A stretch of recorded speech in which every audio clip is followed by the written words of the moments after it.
Rotted Reviews, and today I'm going to be talking about a movie that came out just about a week ago and is currently available for rent on a variety of streaming platforms, including Amazon and Apple TV, the 2021 movie We Need to Do Something. As a wicked storm is hitting their house, a family seeks refuge in the bathroom, family composed of a mother, father, teenage daughter, and younger son.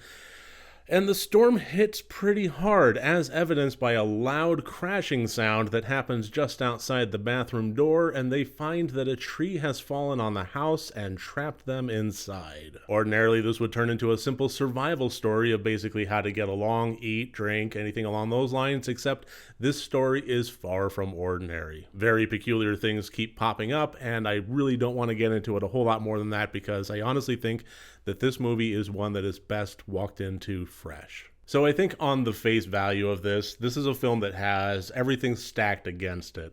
And you know what? It may not be for everybody, but I do have to admit that I really loved it. I found myself captivated by this film.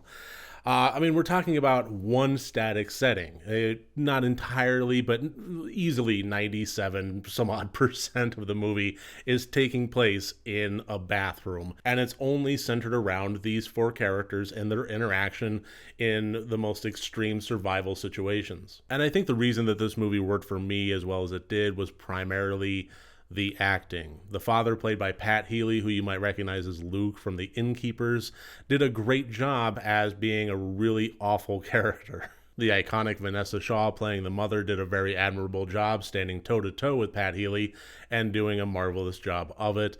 But the real star and the real standout was Sierra McCormick, playing the teenage daughter of Melissa. I remember being very impressed by Sierra's performance in The Vast of Night, playing Faye Crocker, and this was really no exception to that. I've honestly never seen a performance of hers that I haven't loved. Very talented all around, and the notion of having these four characters trapped together would ordinarily make for a very bland and boring movie, and I will say that this does have some slow-paced moments. This is very deliberately paced, but even so, the performances of the four characters really sells it. One thing that I can say about We Need to Do Something is that it is entirely unpredictable in the best way possible. I've gotten, over the years, pretty good at trying to figure out plot points, secrets, Easter eggs, twists, anything along those lines. But this one continually surprised me. And not just in the bullet point storyline items that occurred, but also in the way that the characters reacted to them. I mean, if you wanted to talk about the notion of me being trapped in a bathroom for days on end with my family, that would be hell on earth. So there's a little bit of an identifiable fear-based thing going on there. But at the same time, it does beg that question of, does this make for an interesting movie? I remember being a bit wary before I clicked the play button on this one.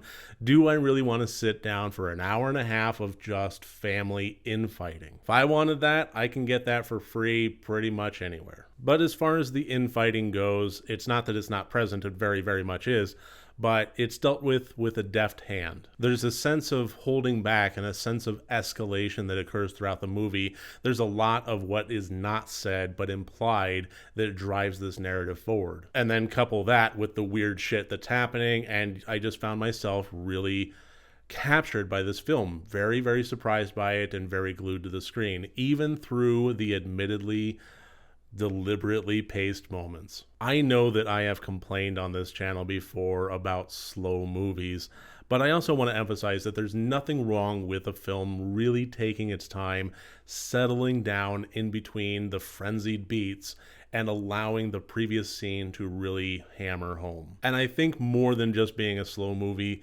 that's what this film does. So it allowed for a bit more of an emotional resonance for me, as opposed to being a film that dragged on way, way too long with nothing happening, or on the other hand, being a movie where everything is happening so fast that it's just a blur and I forget half the shit and none of it actually emotionally lands with me. To me, We Need to Do Something struck that perfect balance between the two. And now it comes time to issue my recommendation for this film and try to find an audience for it.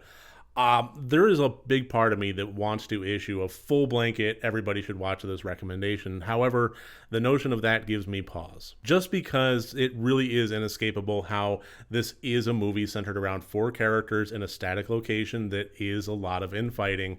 And even though I found it dynamic, that doesn't mean that others would. So I guess really what it comes down to is I would recommend this movie for anybody that wants to have the patience and the full understanding of what they're getting into, while also allowing themselves to be surprised and enjoy the performances for the dynamic and difficult content that exists within. And with that being said, I think it's about time to wrap this up. Thank you so much for watching this movie review. If you enjoyed this, please click like and subscribe. And remember, next time you want to watch a horror movie, first make sure that it's good and rotted.